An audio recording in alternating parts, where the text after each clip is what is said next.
Alright, so a quick video on shaft couplers, hopefully to explain the differences between the varieties that are up there, and just focusing on flex couplers. So here we go. So basically that's the three varieties of flex couplers. Again, not talking about the jaw spider type couplers or the rigid couplers. They're all the same in the sense that they flex, right, to hopefully reduce any wobble that you might have or bends in your lead screw, right? So all various degrees of bend or of flex to them.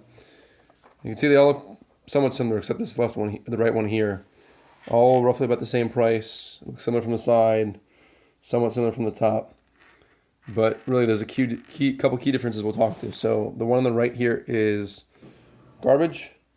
It's just really thin, cheap aluminum. The flex is really rigid, so I guess maybe if you wanted a not so flexible one, you could go this one, but I think it's crap. Really small set screws in there, and again, the biggest difference from here, you'll see in that corner, as these go in, and this is the same thing with the next one, as these set screws go in, they actually push the lead screw they actually push it towards this way, towards this corner where my finger is. So then if you imagine your shaft of your motor is down the middle, and then your lead screw is pushed towards that left. So you'll naturally be creating this wobble by using this type. So you can see there's 4 screws there, right? 2 on the bottom, 2 go on the bottom for your stepper motor. And again, you probably only have one on the D shaft of the stepper, and then one on top you're pushing on the sides. So again, not ideal. All right, same thing from the top, 5mm bore, and then 8mm bore, right, for your lead screw, for your shaft. So the next one really looks the same as the other one. It's just slightly different in diameter, right? Biggest difference is there's no relief cut or split on top, and I'll show you why that's important in a second. Very similar to the one before. Set screws spread apart a little more. Right, this has a lot more flex and give to it, which is nice. A lot cleaner finish on the inside. It's also polished. It's thicker as well, right? So you get a little more strength in there. Still the 5mm bore and the 8mm bore. Right, again, this could probably work fine, but same problem, right? Those set screws on the inside will push the lead screw to that corner. Again, where my finger is. So moving on. The final third one that we actually recommend, this one is slightly more expensive, maybe $1 or $2 more, but definitely worth it.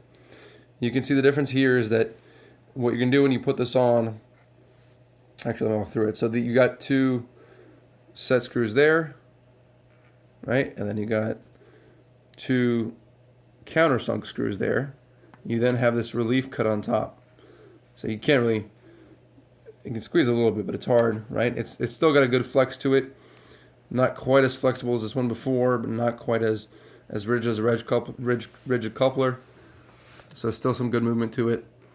But the important part here is when you put it on your shaft of your stepper, what will happen as you tighten these down, right? So if you tighten the 5mm bore down here on your stepper, this will tighten down on that D shaft, right there, right? That'll tighten on the D shaft. And then this will tighten down on your lead screw. And then what you'll actually do after you tighten those nice and tight, you'll actually get the clamping action here, right? So you'll start tightening then these 2 down. And so between this side pushing down on the stepper and the lead screw, right? You don't want to over tighten it, you just want to get it nice and tight. And then the action of this actually tightening, what'll then happen is this will clamp around your lead screw and your shaft while still holding it nice and centered and even with this set screw. So this is the one we recommend. It's been working pretty well so far. Nice good build to it, good finish to it, pretty reliable. So just make sure, and I actually did order these, but received these from the AliExpress seller. Oops, that's what I ordered, and I actually got these. So just make sure when you get yours that you pay attention and it's what you ordered. If it's not, just let them know, and they usually will change it out right away. All right, hope this helps with the couplers, and you can see just a handful of the collection of couplers we went through to figure this out for flexible couplers. So thank you, and hope this helps.